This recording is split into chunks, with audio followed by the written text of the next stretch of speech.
नमोस्तुभ्यं भक्तों। श्री शिव महापुराण तृतीय शतरुद्र संहिता का 15वां अध्याय शीर्षक है ग्रहपति अवतार वर्णन।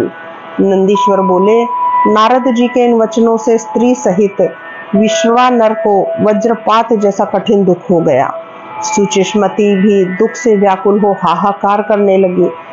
विश्वानर ने उठकर उसे संभाला और अपने पुत्र ग्रहपति की खोज की। ग्रहपति कहीं बाहर गया हुआ था।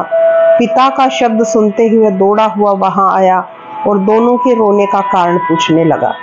फिर कहा, आपके चरणों की रज के प्रताप से और कोई विघ्न तो क्या, काल भी मुझे मार नहीं सकता है। यदि मैं आपका पुत्र हूँ तो मृत्यु विजयी शिव मंत्र को जप कर मृत्यु से अपनी रक्षा कर लूंगा। यह सुन उसके माता पिता ने कहा, हे वत्स, अवश्य ही मृत्युंजय शिव की आराधना से समस्त विघ्नों का नाश हो जाता है। इस प्रकार वह श्वेत केतु काल पाश में बांधा गया था तो शिवजी ने उसकी रक्षा की थी। अतएव हे पुत्र, तुम भी उन्हीं शिवजी की शरण में जाओ। फिर तो बालक ग्रहपति ने अपने माता पिता के चरणों की वंदना की और उन्हें बहुत आश्वासन देकर विश्वेश पालित काशी में आकर स्वविधि स्नान कर शिवजी का पूजन और दर्शन किया। फिर तो उसने भक्ति पूर्वक वहां एक और शिवलिंग की स्थापना कर घोर नियमों को ग्रहण कर शिव नियमों का पालन किया।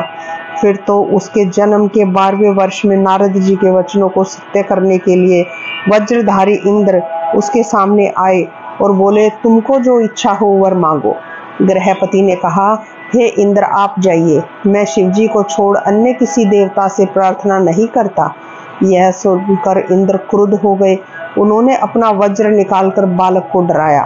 बालक बिजली से व्याप्त वज्र को देख भय से व्याकुल हो मूर्छित हो गया।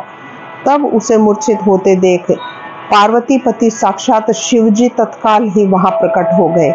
उन्होंने अपने हाथों से उस बालक को स्पर्श कर सजीव किया और कहा, हे पुत्र, उठो उठो।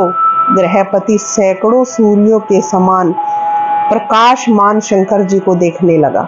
वह हर्षाश्रु से अवरुद्ध कंठ द्वारा गदगद वाणी तथा रोमांचित शरीर से महादेव जी की स्तुति करने लगा। शिवजी बोले, यह तुम्हारी परीक्षा थी। मेरे भक्त को इंद्र तथा काल वज्र कोई भी मार नहीं सकते हैं। मैं तुम्हें वर देता हूँ कि तुम धर्मराज तथा इंद्र के मध्य में दिशाओं के ईश्वर हो, राज्य प्राप्त करो। तुमने यह जो मेरा लिंग स्थापित किया है, इसके तेज के आगे कोई ठहर नहीं सकता। इससे इसका नाम अग्निश्वर हुआ।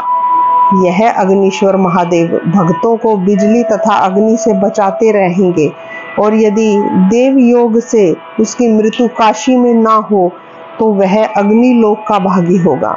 ऐसा कहकर उसे अग्निश्वर के दिशाओं का राज्य दिया तथा स्वयं उसके स्थापित लिंग में प्रवेश कर गए।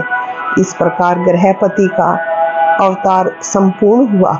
इस प्रकार श्री शिव महापुराण तृतीय शतरुद्र संहिता का 15वां अध्याय समाप्त होता है। श्री शिवाय नमोस्तुभ्यं भक्तों।